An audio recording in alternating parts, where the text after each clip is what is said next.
Good morning, everyone. Welcome to Sports Shorts Daily, presented by LeBear's Casino. Ronnie Rants alongside TK, Tommy Krysan, the St. Bernard Hall of Famer. TK joining us from Tremonti's Meat and Seafood in Baton Rouge. And I'm in an undisclosed location presented by Louisiana Sports Hall of Fame. Go to lasportshall.com, check it out. And, of course, we're presented by LeBear's Casino. LeBear's Casino, the best place in Baton Rouge to watch all the games at the sportsbook, at the ESPN Bet Sportsbook. They even have the ESPN Bet Grill side, which is 21 and under, under 21, so you can bring the family over there. Great place to watch. And then of course you got the sportsbook side on the casino floor for over 21 and over.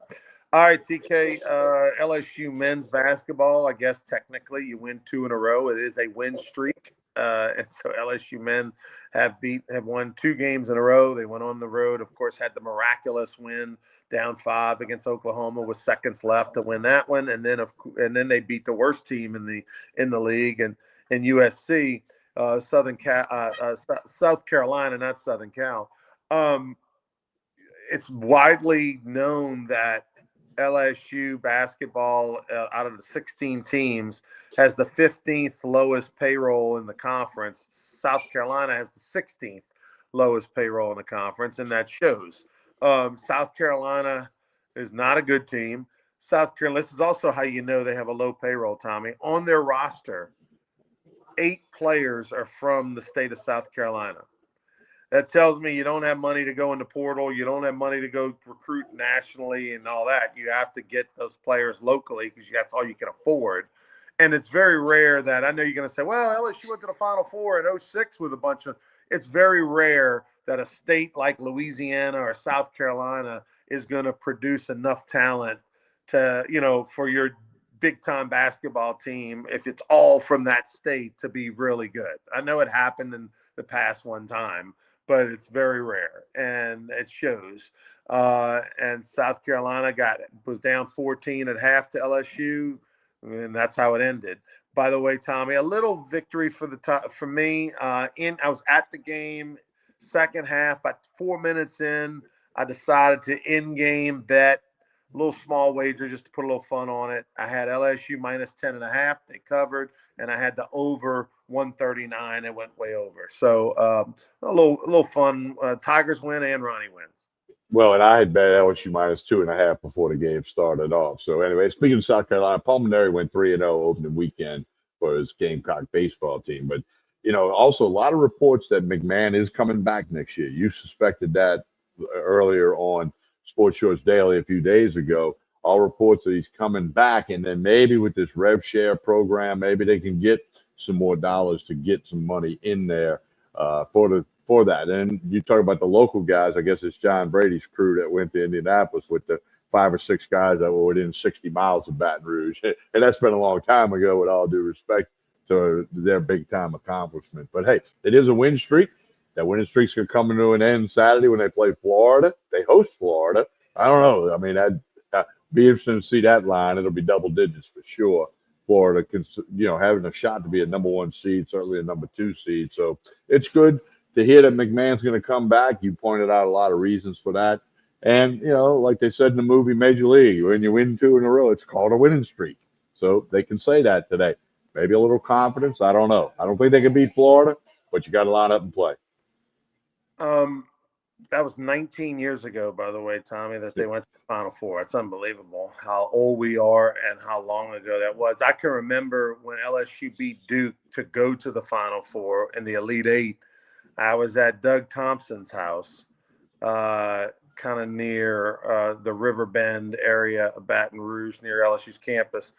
And I can remember, I forget who else was there watching it at his house, but when LSU won that game to beat J.J. Redick and Duke, I remember going in his backyard or going on his back patio, and you could hear cheers from other houses and it was a lot more students and young people that were living. There was a neighborhood behind his that had a lot more young people. And I can remember just hearing the cheers and all that coming from the folks in Baton Rouge when LSU punched their ticket to the Final Four in 2006. That's 19 years ago. Unbelievable. But hey, yeah, they took care of business. They won the game. Wasn't a tremendous crowd at the PMAC, which is to be expected. And Shay Dixon is the reporter who wrote an article about McMahon coming back and that LSU is going to retain him and they're just going to pump more money into NIL to give him a shot in his last year of his deal. I would like to see Scott Woodward say that, right? I mean, just from a standpoint of, I think it would help just firm it up. Woodward's the one who hired him. It's his guy. He's the one that kind of gave him a pass in year one and said it's not his fault because he didn't have any players under scholarship when he took the job. So it'd be nice for him to come out and kind of show a sign of support or just have a quote, to confirm all that. I think it helps in recruiting and everything like that. LSU women, obviously they've lost 2 games this year at South Carolina, at Texas. That's no big deal from a standpoint of those are 2 of the best teams in the country, and you lost on their home court. Of course, the Texas one hurts a lot more than South Carolina because you had a 12-point lead late in the third quarter when that game turned on you. You had a lead halfway through the fourth quarter and you lose the game. So that one will sting, but they get a chance to get right at tomorrow? Yeah, tomorrow night they'll host Georgia and should be able to get back in the win column for Kim Mulkey's Tigers. LSU baseball. Speaking of the win column, they beat Southern yesterday 13-1 in 6.5 innings. But if we laugh, it was just Southern, and no, they look terrible. Southern beat LSU last year, by the way. Let's not forget, a year ago, Southern, who beat the Tigers, and by the way, 2 of the 3 pitchers for Southern that threw in that game were former Rougarou players. Look, they have not played tough competition. 4 games in. LSU is definitely looking apart. Again, they only had 1 walk in the 6.5 innings, 3 different pitchers threw. Only 1 walk in 7 innings of work. They only had 1 walk. Again, that's the theme that is going to continue. I don't care about the offense. Hey, you score runs against Southern pitching, you should. By the way, another SWAC team, Texas Southern, was over at UL yesterday. They were winning, Tommy, at one point like 10-3, 11-4, something like that. And the Raging Cajuns come back and win that game 14-11. They escaped. That would have been an embarrassing loss for Matt Deggs' squad. They're now 2-2 on the season. But that said, LSU took care of business. Well, Ron, Connor Ware, the left-hander, started. Okay, Ryan, one thing I noticed, okay, he was throwing 92, 93 in the first inning. Second and third inning, he only threw a total of 40 pitches. He was down to 89, 90. I don't know if maybe he just had some adrenaline pumped in him for that first inning, first time in an LSU mound. Crowd was very thin, obviously, 2 o'clock start. There was not many people there at all, and the weather wasn't great for baseball. But he did throw strike. I had one particular batter, he fell behind 3-0, came back, got the guy to fly out to right on a 3-2 pitch. So Connor Ware, I don't know if that should be alarming that the velo went down in only 40 pitches. But we'll keep an eye on that going forward. But a couple of errors by Southern early got them in a hole, and then LSU just cruised. Tonight, 6:30 in Thibodaux. Going to be very, very cold for those of you that might be going down to Thibodaux. And if you've ever been to Thibodaux, as I have been many a time for that baseball park, there's nothing to block the wind in Thibodaux. There's not a building over 3 stories high anywhere near the field. So I would say bundle up and get ready if you're heading to Thibodaux. And the Colonels don't want to move the game up to today when it might be a tad warmer because they want the big gate, they want the money and to make for the program and all that. So it'll be a chilly night there for LSU and the Colonels in Thibodaux. Yeah, that's too close to the Gulf. That wind just gets you, Coach. That wind. Well, Ronnie, I played there many years, as you know, and we used to call it the glove because the wind blew in so much that if you hit a ball in the outfield, it was a glove. It was going to go in somebody's glove because you couldn't hit it out of there. Very few home runs are hit there at all. That's always been decades that's been the case, and it'll be the case tonight. I doubt if you see a ball over the fence. New Orleans was the home city for the Super Bowl this year. It's also going to play a role today, a big role in college football moving forward. Tell us about what's going on down there. There's a meeting between the Big Ten and the SEC to discuss the college football playoff. This is simply a discussion to talk about 14 or 16 teams, who gets the automatic bids, who plays at home, and it's simply a meeting to come up with a proposal that will be presented next week in Dallas when the College Football Playoff Committee is scheduled to meet. Then they'll talk about whatever the SEC and Big Ten come up with today. They're talking about each school, each conference having 4 automatic bids if they go to 16 teams. And a lot of people are against that. I mean, and again, today is a discussion to come up with something to be presented next week. So even though we're not in the middle of college football, there's some important things going on, especially in the future of the playoff situation. And of course, LSU will be in that conversation when we get to August. And whether or not it changes for this year, that would take a unanimous vote next week. I don't know. We'll just have to let it play out, to use the Ronnie Rance term. We'll let it play out. And next week on Sports Shorts Daily or Sports Shorts Radio, we'll have an idea if it changed. And if it did, what did it change to? I think based off of this year, I think it's safe to say that, yeah, more the merrier is great. But realistically, there's not more than 12 teams that deserve to have a shot at the national championship. I mean, you start really, do we really want to have, 4 lost teams or 3 lost teams every year, things like that? I mean, if they can find, and oh, by the way, the national championship game ended on the other side of the 15th of January. So, I mean, there is a school part to this. I know that we kind of scoff at that. We know that that's a little funny. But, you got some schools that are in the quarter system, some schools that are on the semester system. You got the transfer portal involved. The problem is, if we could have 1 million teams. We could have 100 teams. But, I mean, at what point does school come in and eligibility and okay, what happens to players that are wanting to transfer or go to a different school in the spring? They were on this school in the fall, and it's a little bit of a messy situation. I think they should stick with the 12 teams, Tommy, and they should just simply have the Big Four conferences get an automatic bid. The winner of that league gets an automatic bid, which means the winner of the championship game gets an automatic bid. They're not going to do away with the championship game, even though they should. But it makes too much money for the conferences, so they're not going to do away with it. But the winner of that conference gets the bid. And then after that, I mean, once those 4 are in, you do your at-large picks. You have your 1 non-Power 5, whatever, highest ranked or other conference.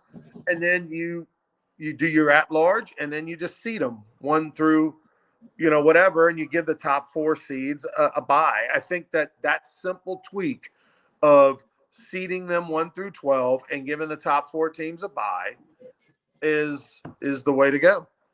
I agree with you 100%. I think they should leave it at 12 for this coming season, make the adjustments you talked about, and whatever else they think is a way to do it. But you're hitting the nail on the head. Give the 4 power conferences a bye, seed everybody, and then go from there, and have some games on campuses. That appeared to be a successful plan last year for the most part. So I would hope that that's what happens. You go to 14, 16, and then you could say, well, was that too quick of a reaction after only 1 year of a 12-team playoff? And keep in mind, it used to be a 2-team playoff. Then it went to 4. And, they made tweaks, but they never made drastic changes after only 1 year. I mean, I think I'm curious about the campus games versus because the campus games are the best route. Now, I understand the dynamic of why you do the semifinals and the finals and all that, but I think the more campus games, the better, because you're guaranteed a sellout, number one. You're guaranteed a tremendous atmosphere, regardless of the opponent. It got tough. You saw the national championship. And obviously Notre Dame alumni you think of Notre Dame alumni as pretty affluent. The little difference between LSU alumni and Notre Dame alumni, on paper. And when Notre Dame had to go to 3 games in a row on the road, that's tough, right? There were less people in Atlanta with a Notre Dame shirt on than there were Ohio State. Now, how much of that had to do with the fatigue of of playing all the 3 straight games on the road and taking a month and all that. I don't know, but it seemed like that was an issue. Yeah, and it's about money. I mean, it's about money. The whole thing's about money, and then it's about money to the particular schools who, you got to travel and you're making last minute, and then the cities jack up the hotel rate because of the special event. And I mean, it's clearly the root of it is the money, and the fans that can say, hey, I can pick one game to go to, but what if they lose? Then I didn't go to any. I mean, that's what it's all about. But the money that the schools make and is much bigger, and that the playoff makes, and the yield to the teams and the conferences far outweighs those couple of fans who are trying to debate whether they can afford to go. 2 more things to get to today. One, the Tiger Woods kind of embarrassment last night, and also Olivia Dunn. An article came out about the LSU gymnast who the first time, and this came out basically in response to LSU beat Oklahoma, number 2 beat number 1 in front of a mega packed stadium on Friday night at the PMAC in Baton Rouge. But Olivia Dunn, when they faced Oklahoma before at a meet in Dallas a month or so ago, competed in 3 of the 4 apparatuses. She did not compete. This is now the 3rd straight meet, I believe, she did not compete. Rumors started to go around like, hey, what's going on? I mean, granted, we know that it's hard for Olivia Dunn to get on the floor because she's got tremendous competition on her own team. But the article shed some light on that. Yeah, according to Coach Jay Clark, he said there's a kneecap issue and a recovery issue, and is she ready to go? Do they want to rush her back? That's the word coming out of LSU. So we'll see how that plays going forward. You kind of thought, yeah, we'll see. So we'll go with the report given by the coach. Yeah, you're curious if with Olivia Dunn being there for so many years and so popular, and they know they get questions all the time, and it's and she's explained it. They've explained it. We all know it if you follow the program and you're not just a click person from afar, one of her followers that, hey, look, she's a great gymnast. She just happens to be on the number 1, number 2 gymnastics team in the country. It's like being the LSU 10th pitcher. If you're the 10th pitcher for LSU, you'd probably be the number 1 at a lot of other places. But, that just is what it is. If you choose to go there, that's what Olivia Dunn's about. I'm curious if it's really the knee or if they're just saying that, right? If they're just kind of protecting her, letting the knee be an issue the rest of her career over the next few weeks, next couple of months, to take the pressure off of, her having to answer or be embarrassed or whatever, I don't know. Curious about that. Tiger Woods, tell the folks what happened last night. Well, my first thought is Tiger Woods has not played a lot of golden tee in his day. That's my guess. Okay. Well, last night he had a 199-yard shot on the simulator in the TGL. His team got clocked again. They got routed in sports terms. And he had a shot from 199 yards. And the caddy said, 199 or 99, or, used to always say buck 99. Oh, a lot of times he didn't say the 1. Yeah, he said 99. Okay, but a lot of times you say, but like if you and I are on the course, Ronnie, and you were 175 out, and you said, TK, how far you think I am? I'd say, I could say buck 75, meaning 175 or 75, and you would know the difference. Okay, you know the difference between 75 and 175. Well, in the simulator, Tiger pulled out his wedge, and his teammates were like, "What is he doing?" They could see the club. Them guys can look as soon as you put the club down and know what you got in your hand. And he had a 56-degree wedge. And so they started laughing, and he hits it perfectly square, straight, lands in the fairway, but he could hit that club 100 yards, and he hit it exactly 100. And he looked at the caddy like, I heard 99, and the caddy kind of chuckled. They made a funny eye, but I don't know if it was staged. I don't know. Part of me thought that. But again, if he's on a golf course, he's not going to screw up 199 and 99.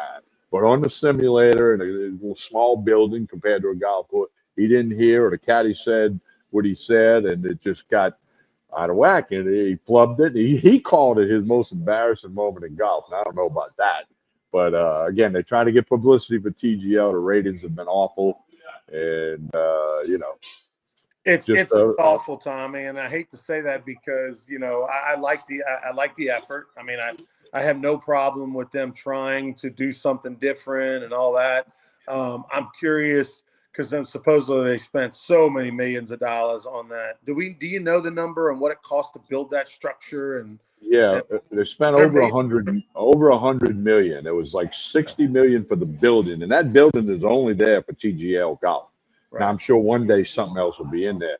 And it was 40 million on the golden tee thing, or the simulator, and the what you had to put inside the shell of the building. So, but about 100 million. Again, I got a friend who lives right there, and he gave me all those numbers. I don't know if he was there last night, but he's been to several of the matches, and it's just not catching on, and I don't think it will. So they spent 100 million. Let's just say the number's 100 million. The thing that we don't know is how much it costs to run, right? What is the electric bill? What does it cost when the simulator fritzes and they got to mess with it? Because when you deal with that much in electronics and lights and sound and air and everything, like the operating costs are just through the roof. And so, again, their only chance is to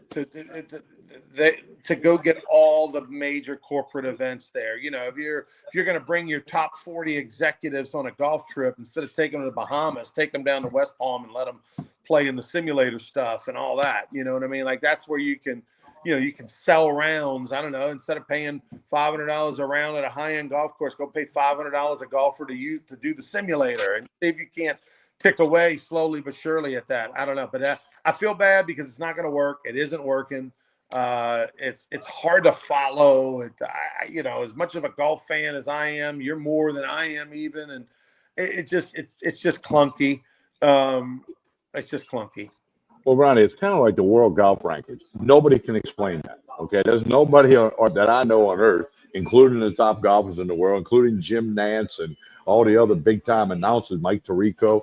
They can't explain it. Okay, but it comes out all the time. Well, TGL is parallel to that.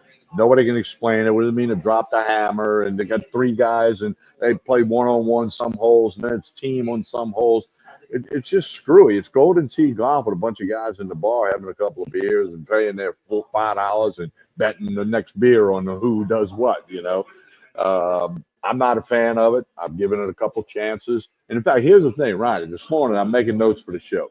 I had to scroll way down to find the thing about Tiger Woods flubbing the shot. Okay, that when Tiger Woods was on the tour, the first three articles on golf, certainly on the Golf Channel, were all about Tiger Woods. You go to CBS Sports, the first three things with Tiger Woods. I had to scroll for a long way to find out because I wanted to put it in my notes about TGL last night. I think we're about done talking about it, unless they screw up the yardage again.